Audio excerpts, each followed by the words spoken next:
Hello everyone, welcome back to our channel. Today we'll be bringing you to one of the most highly anticipated launches in Singapore West, Lucerne Grand. This is an upcoming mixed development with direct access to Lakeside MRT. Belle, let me ask you a question. If you have the opportunity to buy into an area that is set to undergo one of the Singapore's biggest transformations over the next decade, would you? Yes, I will consider seriously because when there is transformation, there's always excitement and ongoing development. So when people think about Jurong, they often see it as a mature housing estate. But behind the scenes, the government has actually been investing billions of dollars to transform this area into Singapore's largest business district outside the CBD. Okay.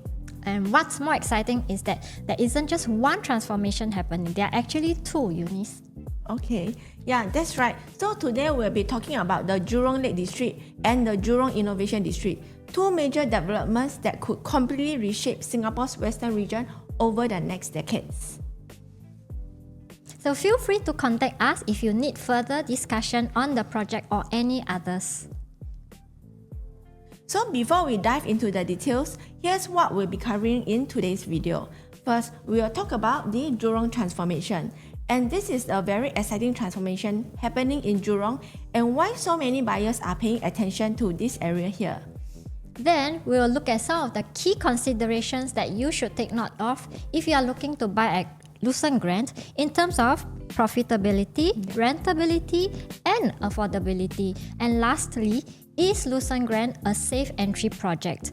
Do look out for our next video where we'll cover the project overview and the unit layout analysis. So let's start with the transformation. The location of Lucerne Grand is actually located over here, and although it is located in Jurong West, right, it is actually positioned between two major growth areas, the Jurong Lake District and Jurong Innovation District. Yes, and in the next few slides, we will dive into the transformation and what JLD and JID is all about.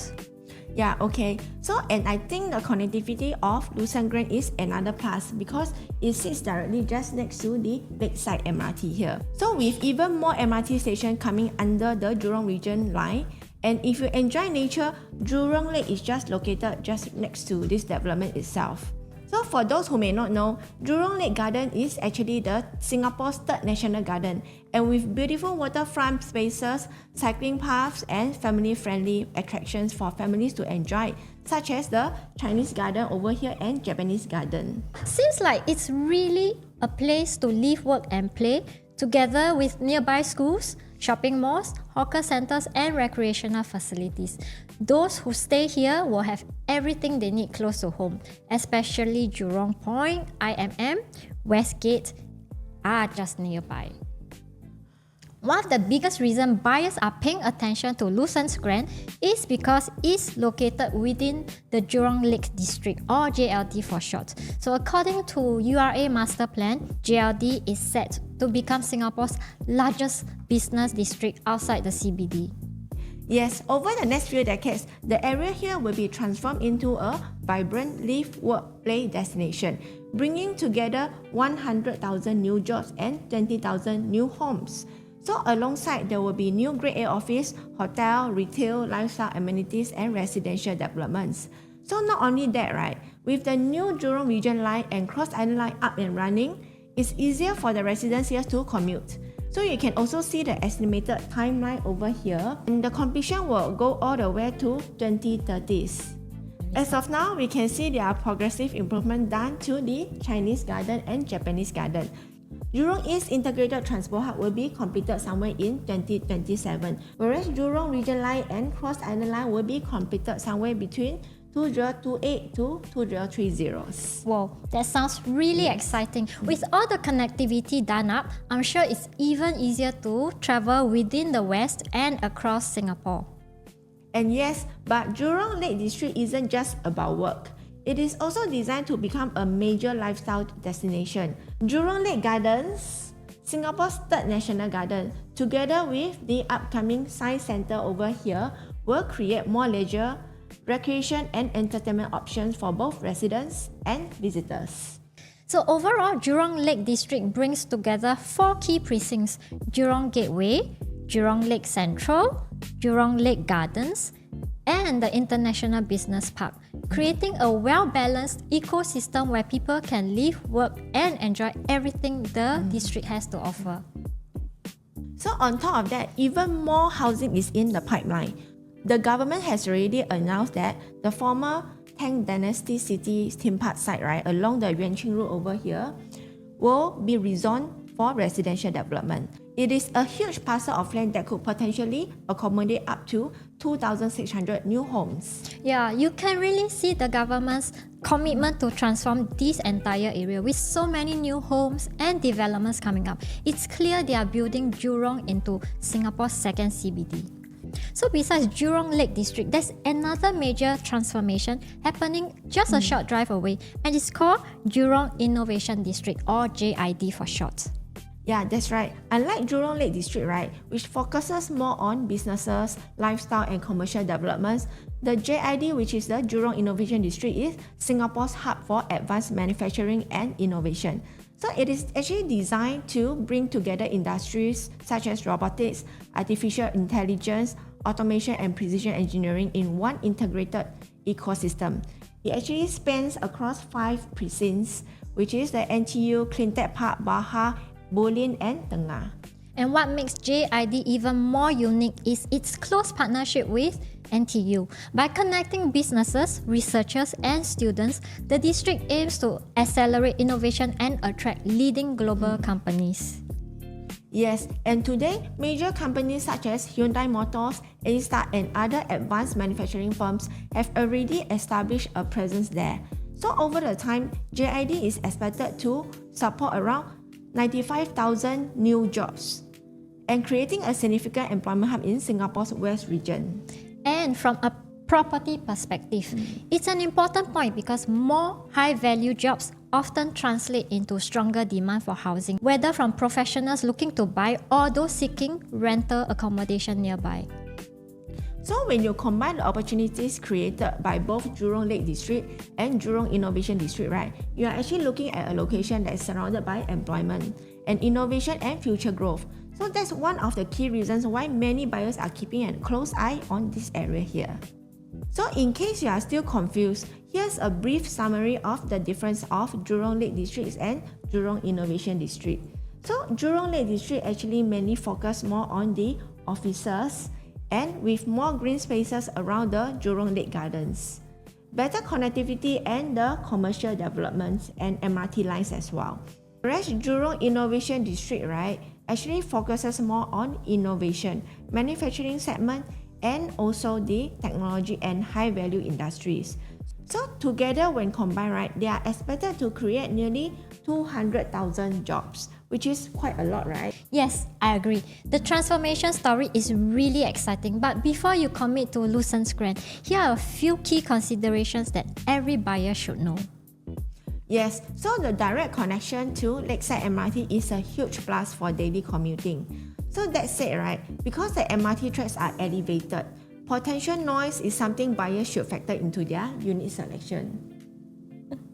So let's get our bearing right in this area. Lucerne Grand is located here right beside Lakeside MRT station, making it the closest new launch to the station in the neighborhood, and it's a mixed development. And surrounding it are several other established developments, including lakefront residences, Caspian, and lake homes.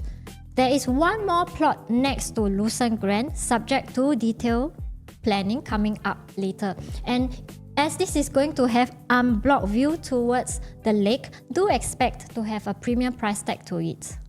So there hasn't been a launch along this stretch for more than 10 years, Yes. is it? So Lakefront was actually 12 years ago. The more recent launches, Sora and Lake Garden, are on the other side of the lake and not near MRT. Just last week, right, the URA on 3rd of July 2026 actually launched a public tender for the first Jurong Lake District plot in the Town Hall Link. This actually kickstarts the next phase of developing the 120-hectare new Jurong Lake Central Precinct within Jurong Lake District. Sounds like the assignment is going on.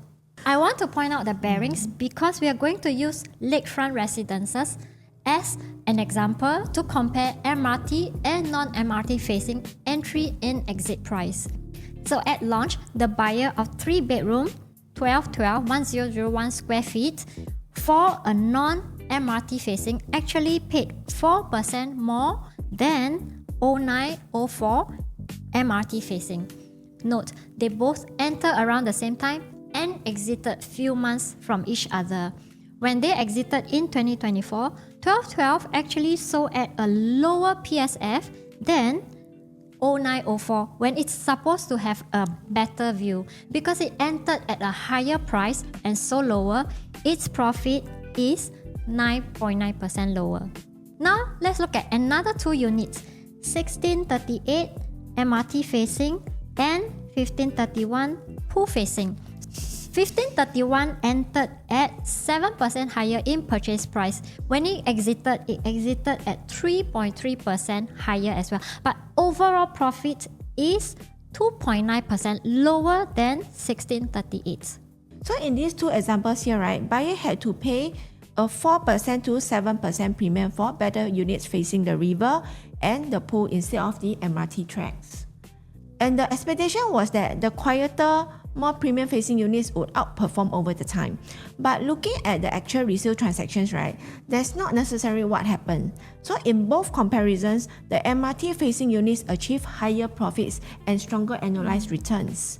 In other words, buyers who pay a premium to avoid the MRT didn't necessarily receive the premium back when they sold. Yeah, correct. And this doesn't mean MRT facing units are always better, but it simply shows that if a premium at purchase is too high, profitability takes a hit. Here, let's keep the 4 to 7% in mind and we will look at another development along the stretch. Caspian. Again, we use launch entry and exit dates. They are not too far apart. So 0723 MRT facing versus 0515 non-MRT facing. 0515 paid 6.6% more at launch and exited 1% higher than 0323. And consequently, its profit is 4% lesser. 1236 MRT facing versus 0901 pool facing. The buyer paid 5% more and exited 1% more. And again, profit is 3% lower. So same phenomenon as lakefront example? That's right. So I hope this mitigates the fear of buying MRT facing units, thinking that in future the exit might suffer.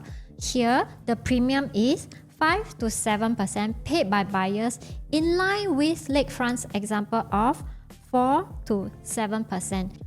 We can use this 4 to 7% as a reference point for Lucerne Grand. This means if the non-MRT facing units are less than 4% more expensive, you definitely should go for a better facing. If it's 4 to 5% more expensive, can still be okay. Anything 5 to 6%, not say you can't go for it, because if you buy for own stay and really want a better facing and have low tolerance for noise, then by all means go ahead. Anything above 7% premium, you weigh which is more important. If you are the type who can shut off noise, then go for MRT facing. Wow, actually it's very tough for me. I really cannot stand the noise. I can, because I used to stay facing the MRT track. After a while, I really don't hear the noise anymore. Okay, next I bring up Tengah Garden Residences to have a look because it's also next to the MRT track on elevated ground. So this side faces the MRT track and are more exposed to the noise. Then compared to the inner stacks, it's interesting to see that the premium between MRT facing and non-MRT facing is actually very small. For each stack, I take a few levels to compare. So stack 38 and 41, the difference is only 1%. And in this case, you definitely should go for the inner stack. Then stack 33 next to the MRT viaduct versus stack 38, buyers pay only about 3% more. So remember the 4 to 7% difference that we said in the earlier example, less than 4%, definitely go for better facing. And so see, this is the case for Tengah Garden. So on booking day, you need to have all these comparison in mind and quickly decide which unit you go for. So if you guys need any help, contact us, we'll go with you. So besides the MRT noise consideration, another question buyers ask is, what about rental demand? Is it going to be easy to rent out a unit here? Some of them may think there are too many condos in the west side, especially around the Lakeside area. Yeah, actually common questions. Almost every buyer, especially investor, will be concerned about this. So if you take a look at this map, right, there are a few classes of condos just next to the Lakeside MRT. And Lucerne Grand is just located right here. By the way, Lucerne Grand is the closest to MRT among all the condos here. And I've actually compiled the rental trends for the entire OCR region because Lucerne Grand is actually located within the OCR region. And the reason why I did this, right, is to first understand the average rental based on the different unit types. So in this case, I really churned out the trends for 2, 3, 4 bedders. And that gives us a benchmark before we can even compare them against the actual rental transactions of the nearby condominiums. As per what you can see from here, right, the 2-bedder average rental in OCR is actually 3673, whereas for 3-bedder is 4571, and for 4-bedder rental is around 5925. Exactly. Looking at the bigger picture is important because it tells us whether the surrounding rental market is healthy. Yes.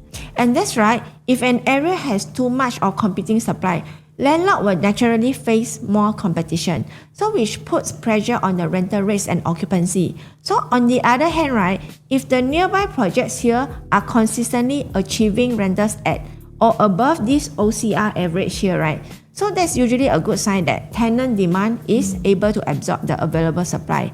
And that's why we'll be comparing Lucerne Grand against its neighboring developments instead of looking at the project in isolation. And now, we already have the OCR average rental as our benchmark. So let's move on to the next slide and compare it with the actual rental transactions of nearby condos to see how this area performs. And so here, I've already extracted the average rental rates by unit type for the OCR region, which is what we have seen in the previous slides. And I'll then compare with the average rental transaction of condos surrounding the lakeside area, including the lakefront residences, Lakeview, Caspian, Lakeshore, and Lake Grand. So actually the results here are actually quite impressive. Across all the unit types here, right, the lakeside area is actually consistently outperforming the OCR average. And based on the data that we can see from here, right, the rental rates in the lakeside area are actually at least 15% higher than the average OCR rental.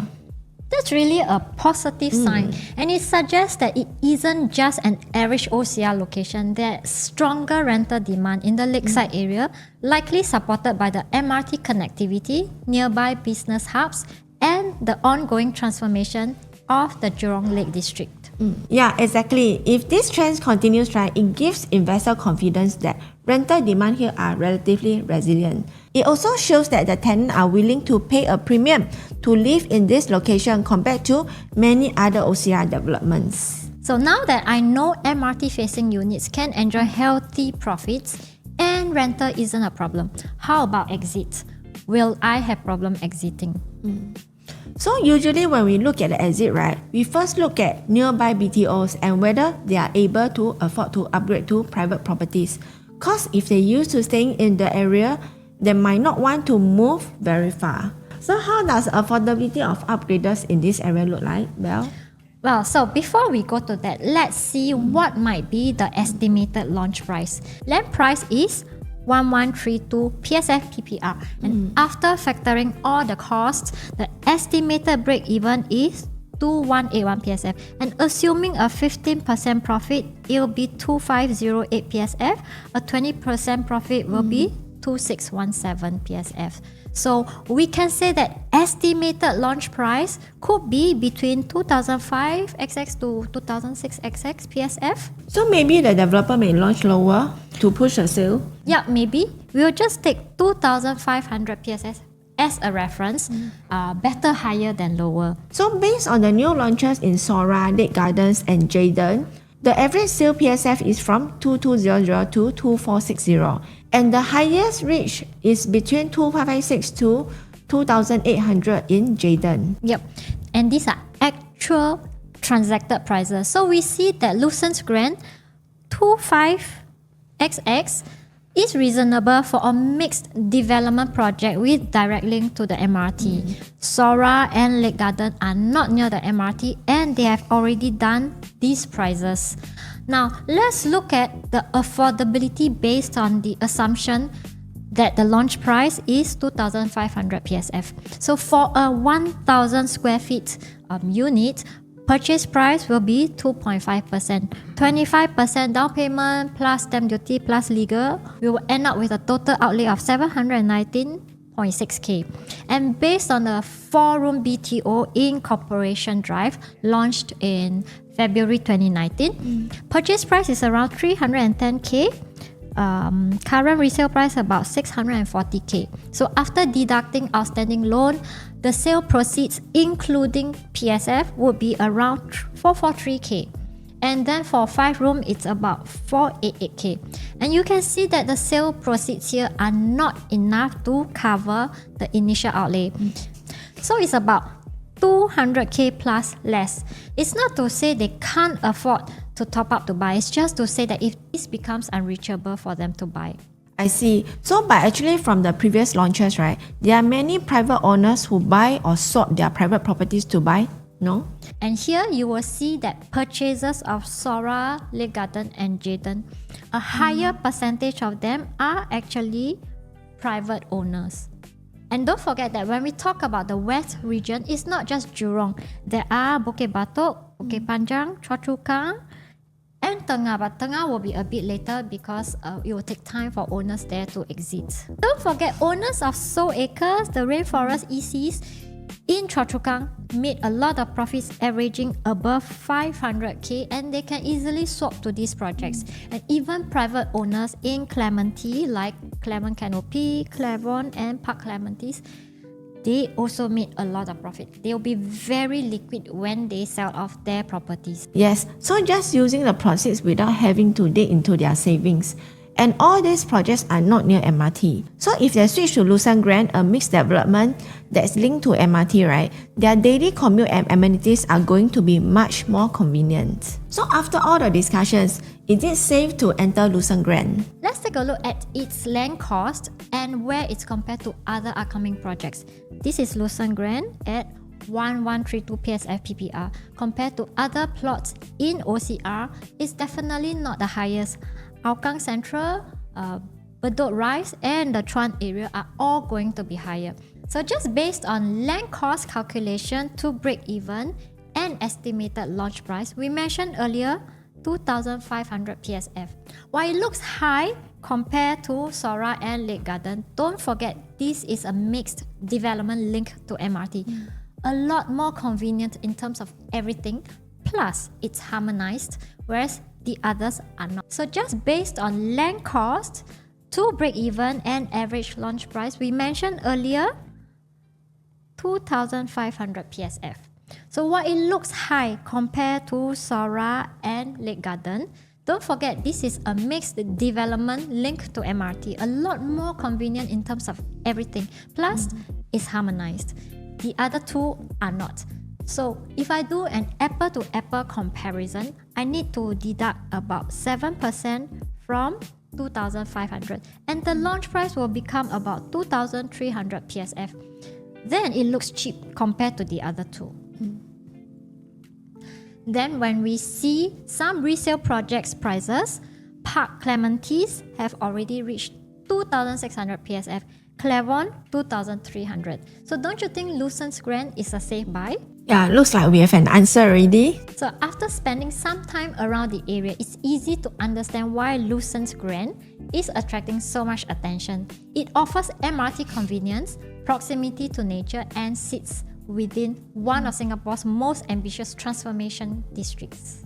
Yeah, ultimately, whether Lucerne Grand is the right choice depends on your own objectives. So if you are looking for a project with strong connectivity, access to future employment hubs, and long-term transformation potential, it is certainly a project worth considering. And we hope today's walkthrough has given you a better understanding of not just the project, but also the bigger picture behind Jurong's transformation.